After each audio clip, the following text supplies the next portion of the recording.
Hello, welcome back to my channel. If you're new here, my name is Chloe. I'm a recent graduate of UCLA with a joint bachelor's and master's degree in Egyptology with an emphasis in Egyptian art. And right now I'm navigating that post-grad in a pandemic life. I am living in lockdown with my grandparents, and the number one question that everyone has been asking me is, am I gonna go get a PhD? And I'm going to tell you why I'm not and why you probably shouldn't either. So without further ado, let's get into the video. So I think some context would be helpful in understanding my decisions. So a little bit of background, my bachelor's is art history and Egyptology. And while I was at UCLA, there's a program called Departmental Scholars, where while I was working on my undergrad, I could take graduate courses and I would graduate with both degrees. And that meant staying an extra year to complete all my graduate work. So all in all, it was a one-year master's.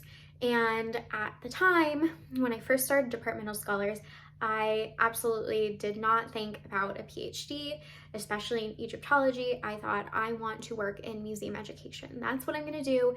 And I don't have to have a PhD, and I don't think I'd be good at a PhD. I don't think I'm that good of a student. So as I started doing my research and taking my graduate courses, I started finding a research subject that just got me super engaged, and I just couldn't let it go. And at the time, my professor, I had a meeting with her, my advisor, and she said, well, are you going to apply to a PhD? And I thought, I haven't thought about it. I really don't think I'm a good candidate, because the thing is, I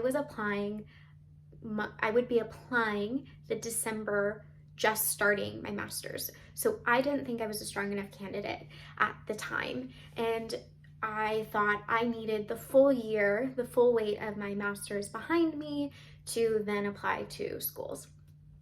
And really, I was having this tension between the research side and the education side of my interests. And I was really torn between wanting to do public outreach or research. And this was just something that I just didn't know. Would getting a PhD help me in that? But my professor is telling me to. She's my advisor, and she would be on the chair, deciding if I get in. I know a lot of the professors, blah, blah, blah, blah, blah, blah, blah. So this is December of 2018 when the application is due. I speedily take the GRE, which was terrible. It was a terrible experience for some unrelated reasons. Had to drive 2 hours in a rainstorm. And if anybody who lives in LA knows that our city was not meant for rain, and it's a little bit of a disaster. So anyway, I had some health issues and realized, you know what, I can't do this right now. It's not right. I'm not prepared, I'm not ready for this. What I'd rather do is finish out my year of school, graduate, use the summer to actually prep to apply to school, and I'll take a gap year where I work, and then I'll apply to programs. And so I really started doing research into what programs there were out there. And I really wanted something grounded in art historical theory, and really was on the art historical side, but somewhere where there was an Egyptologist, so I could focus on Egyptian art.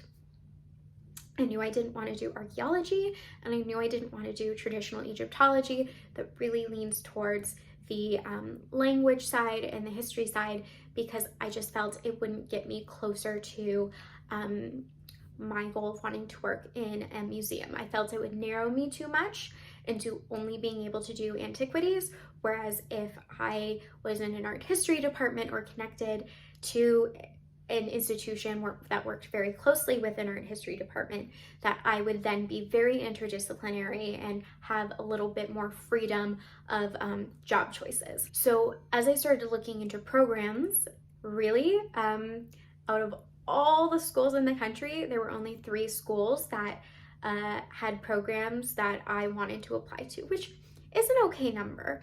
But as more and more time went on, I was working at the Hammer Museum in museum education, and I was developing my interests, and I was in my graduate seminars, and I love the subject. I do.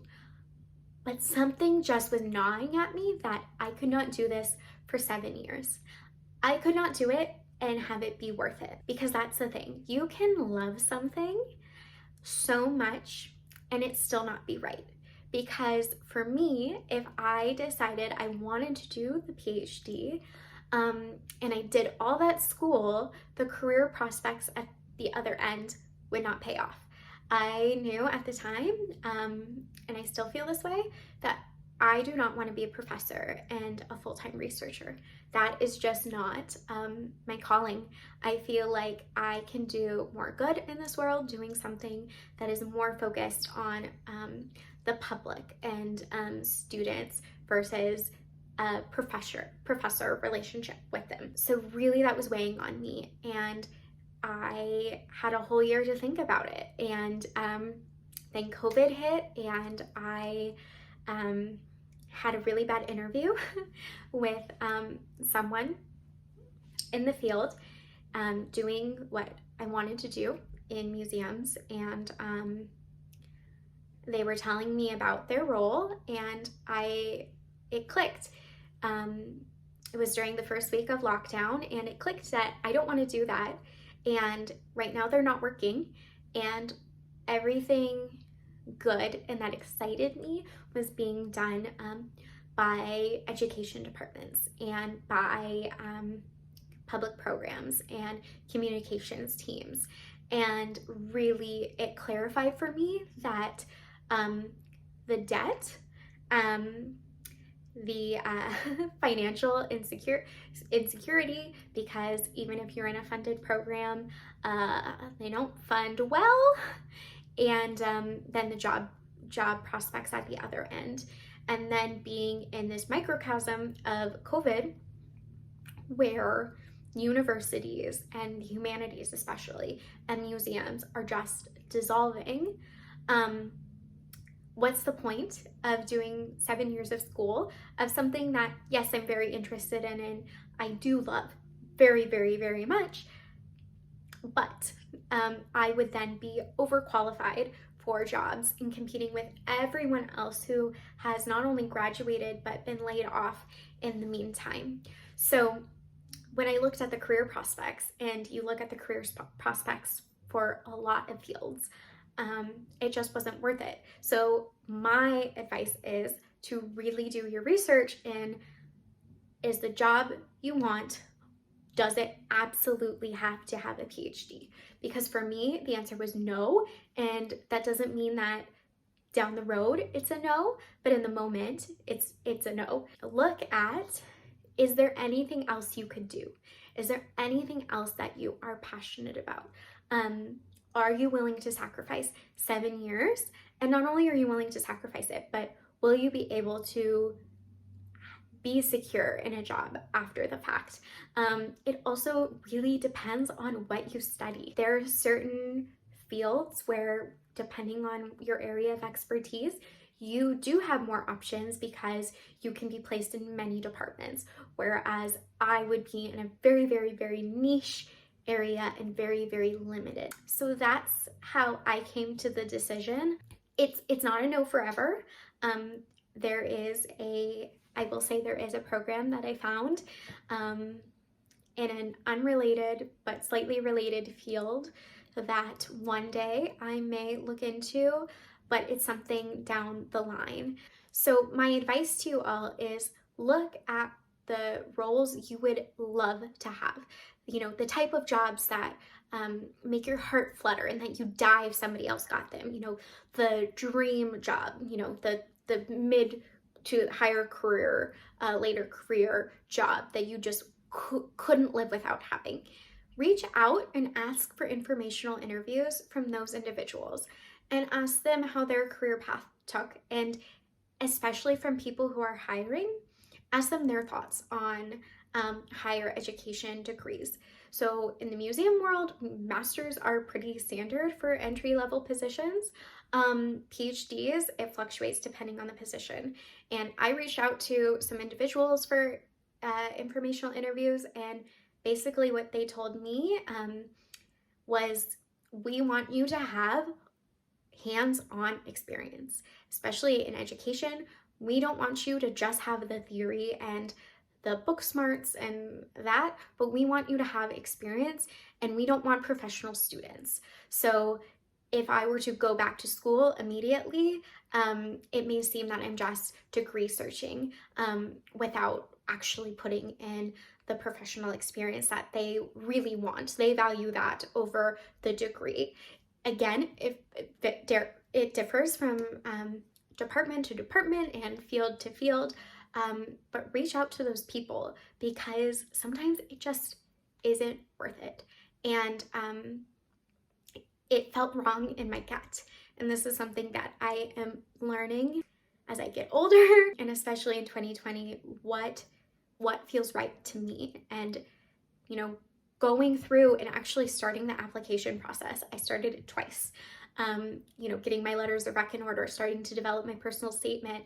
And that's another sign. If you cannot write a pretty convincing purpose of statement of why you want to go to a school or compile certain research, you probably are ready to go. Getting a PhD because you don't have any other options is not a good idea. This happened in 2008. A lot of people went to law school and got higher ed degrees just because they didn't know what to do next and couldn't get a job. And yes, depending on the degree, you know, maybe getting a master's is a good time to wait out the job market. But what happens is you have this entire job force that then is overqualified for certain positions. So these are all things to consider when you are deciding if you want to get a PhD or not, and what weighed on my decision if I wanted to get a PhD. There's no wrong or right answer to each person. These are just my own personal experiences and the circumstances I weighed in making this very, very, very big, expensive decision. So I hope you found this all helpful. I really don't intend this to be discouraging for anyone, but just a little bit of a reality check.